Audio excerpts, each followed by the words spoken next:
Welcome to the Kaizorian Experience. Over here, we're going to be talking about everything African. We're going to be having debates, discussions, entertainment, as well as learning about business, art, history, and everything in between. Cultural, tribalism, and everything. We're going to be out here debating with some really interesting stuff. So, like the video, share the video, and make sure you subscribe. Make sure you subscribe. Subscribe for the best experience ever. This is the biggest channel on the Afrosphere. So come and join the team, become a Kaizorian, and join the Kaizorian Empire.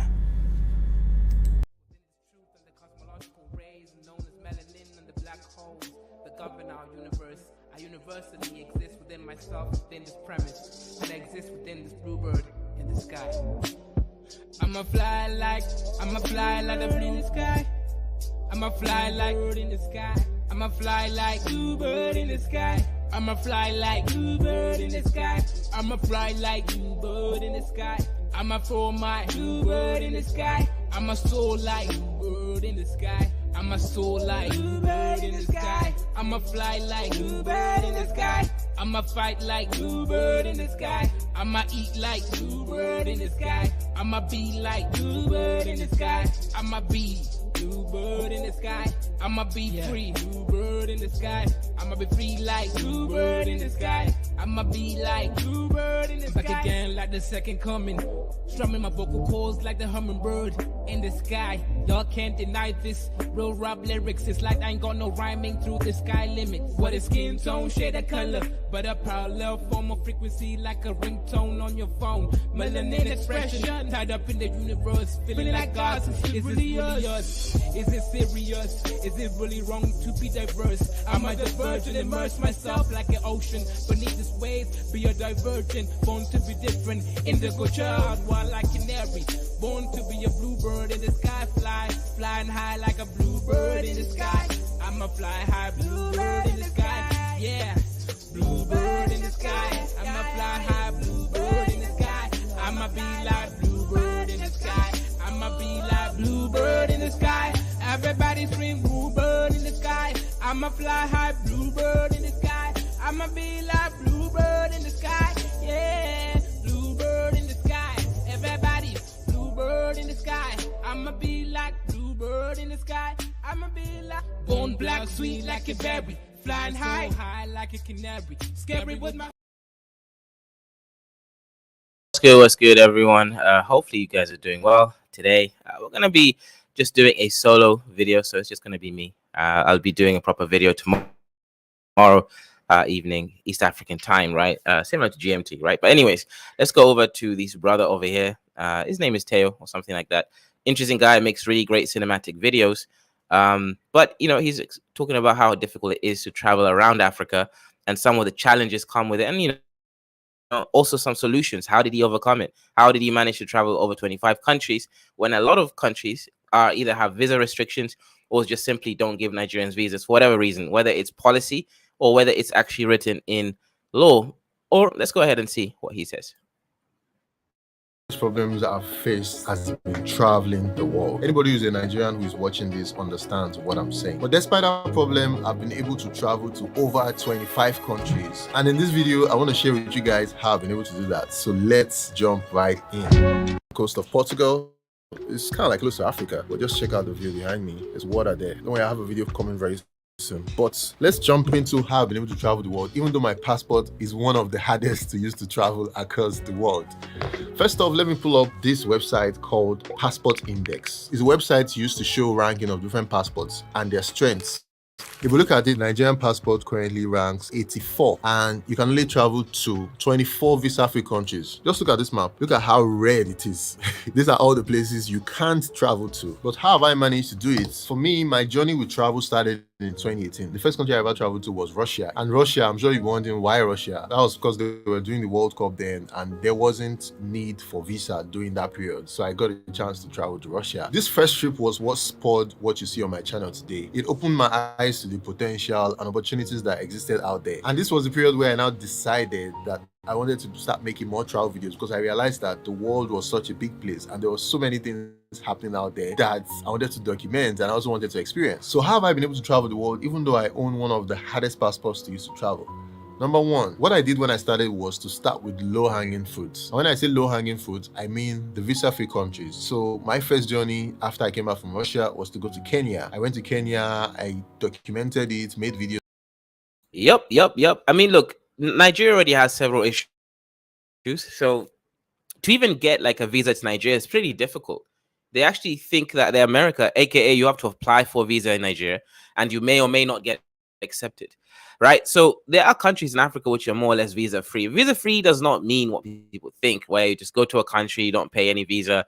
That's fine. That's an element of visa free, but no, visa free also actually means what Kenya has a relationship with Nigeria. Nigerians can't just come to Kenya. Nigerians do not get denied visa periodically in Kenya. So if a Nigerian wants to come there, they can just come, right? All they got to do is just, come to Kenya, right? You just get visa on arrival, right? These, you can apply online, right? But you don't get rejected as a Nigerian for coming to Kenya. And this is probably why there's so many Nigerians living, working, visiting Kenya. Like, in my previous place, I knew a lot of Nigerians just coming to Kenya for like a couple months, touring around, and everything. So this is good news. But the issue is still the Nigerian passport. People think many things about Nigerian scammers.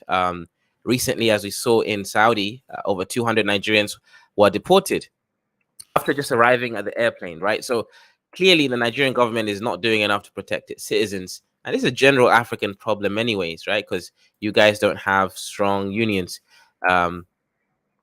Yep. So, anyways, this was interesting. Let me see if I can find that post and share it. Right. But yeah, over 200. People say 177, but that's the same number, right? No difference from 200. But yeah, let me share it right now. This is a news article that I'm going to read a slight amount of it just to show what's happening around the world when you're operating with a certain passport from certain African countries. So look at that, right? 177 deported. Nigerians violated S visa rules. Now let's see how they violated it, right? This is according to this website.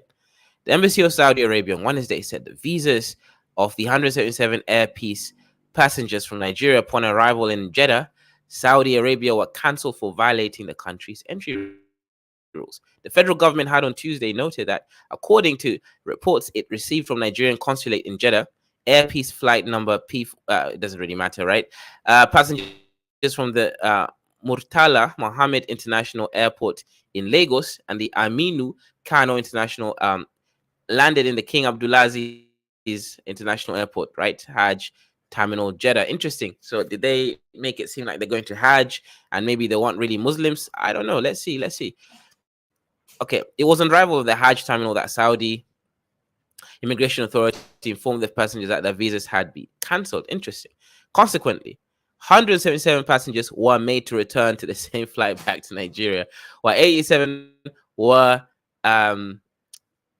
cleared by Saudi immigration, allowed to enter into Jeddah. This is interesting.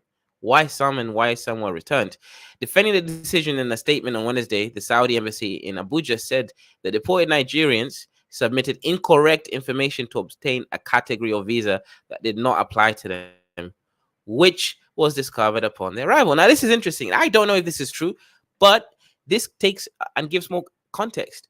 Why are Nigerians scamming the Saudi government? This is actually kind of interesting. So these news reports of Nigerians being scammers, unfortunately, is holding true in this case. If what the news report that I'm reading is correct, and if the Saudi government, or rather the people in the immigration, are correct, it basically means that they were trying to get basically a different tier of visa, maybe have less restrictions, maybe have work on false information. So that's actually typical Nigerian scamming stuff, right? So sometimes we got to be careful when you read this reports, not jump too quickly, because it seems like if this is true, Nigerians are out to their usual Nigerian shenanigans. Interesting. Yeah, this is very interesting. Anyway, let's go ahead.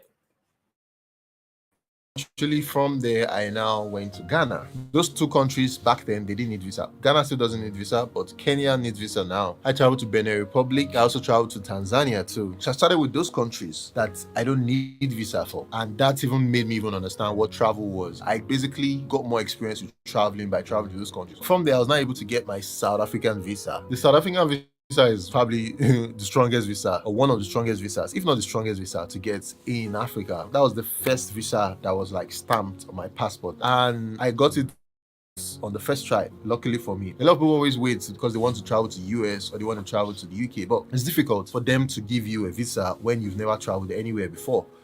When you guys were able to sit down and just make videos sitting down, you're enjoying them. This is how people make videos. So yeah, when I was applying for my US visa, the first question they asked me was, how many countries have you traveled to? And that's why I said start with low-hanging fruits, because your travel history is very important for you to get more visas in the future. My travel history really helped me, because when they said, how many countries have you traveled to? I just started listing plenty countries. Oh, I've been here, I've been here, I've been here. And then the lady was like, okay, hold up. But if I didn't travel to those African countries that I traveled to first, I'd have had limited countries to mention, because I just got my US visa this year. There's a dog, there's an annoying dog barking. I mean, yeah, he's explaining basic stuff. The fact that he's already traveled to Kenya, Tanzania, and all those countries that he didn't need a visa for, and he didn't stay in those countries and cause crime or havoc, meant that South Africa had a higher chance of giving him the visa, because they think, okay, this guy seems like he's not gonna come here and become a query and basically start taking all the money out of the country. So makes sense. Sorry about the dog barking, but I just got my US visa this year in March, and that was the first time I was ever applying for a US visa, and I got it. And the main reason I got it was because of my travel history. Ooh, reach out to brands. If you are somebody who wants to travel and kind of like get paid to do what I do, you need to reach out to brands ahead of time. For example, one of the brands that has been a long-time sponsor of this channel and of today's video is a company called Surfshark VPN. And I'm not just saying that country, we're sold in the description below. Now let's the fourth story with a nice view of the ocean on this side and a nice view of the city on this side. So I kind of like have two balconies. I'll show you guys the full tour of this apartment on the next video that is coming very soon. But I think this video is just kind of like, let me show you guys what I'm up to.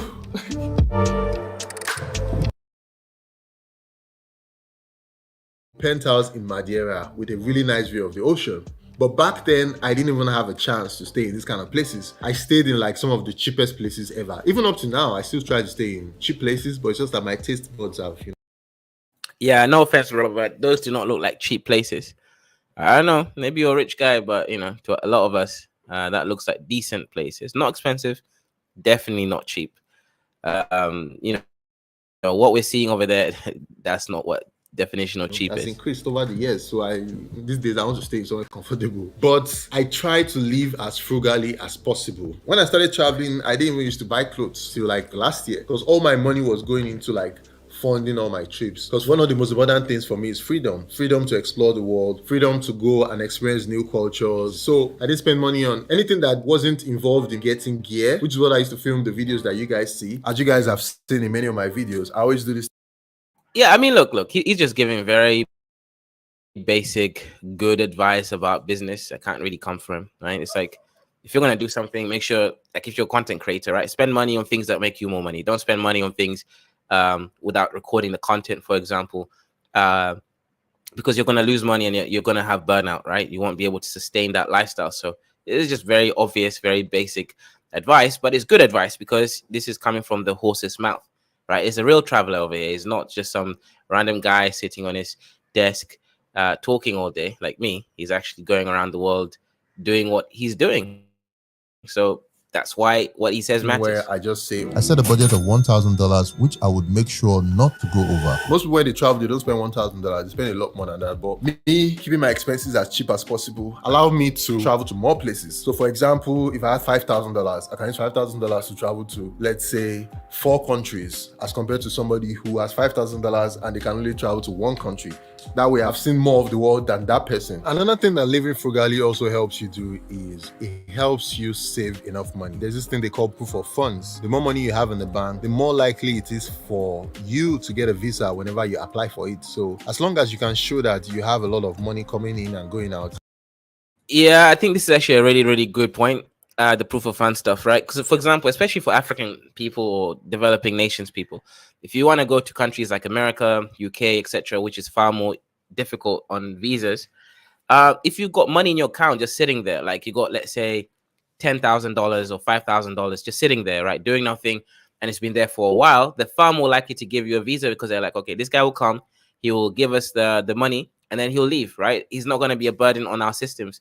So that's actually a really great point that he's making there.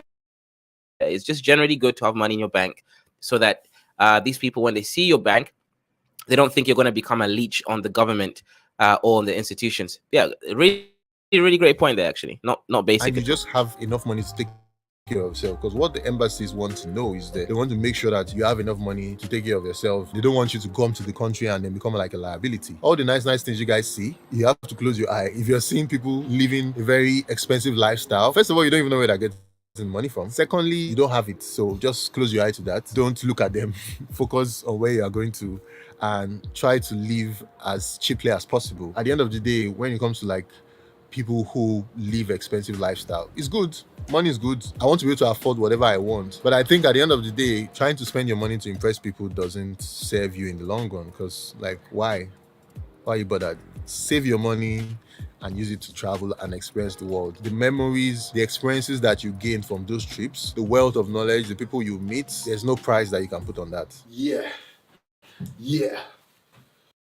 To be honest, I think people like Teo need to go to Nollywood because he's very talented as a filmmaker. You know, it's decent sound, decent film, different lighting. So a lot of talented people just need to start actually working in certain fields. I think it'll definitely be an asset. All right, Nigeria should definitely pay him for visa, tourism. Woo. I got a nice apartment, but before I didn't have access to this kind of apartment. Another cool one too is to make friends with as many people as possible worldwide. The more friends you have in many places, the more you can travel to those places and not spend money on accommodation. It might sound self-seeking or it might sound some type of way, but the more people you can build a relationship with, first of all, the more family you have across the world. If you're ever traveling to a place and you need maybe some sort of support, they can always render it. So for me now, I've traveled to so many countries and I've made many friends there. So if I'm going back there anytime in the future, it's just much easier, because then I have people that I can call and be like, oh, if I'm going to London, my last trip to London, I called my friend and I was like, okay, I'm just gonna stay at your place. I stayed in this place. Even when I was in New York, I stayed in my friend's place too. Another good part about making friends with people too is also the fact that those friends would kind of like tell you where to go and where not to go. Yeah. Anyway, guys, got a jet, but basically everything he says is correct so far that we've done on the video. And generally, if we want to travel and everything, do things the right way.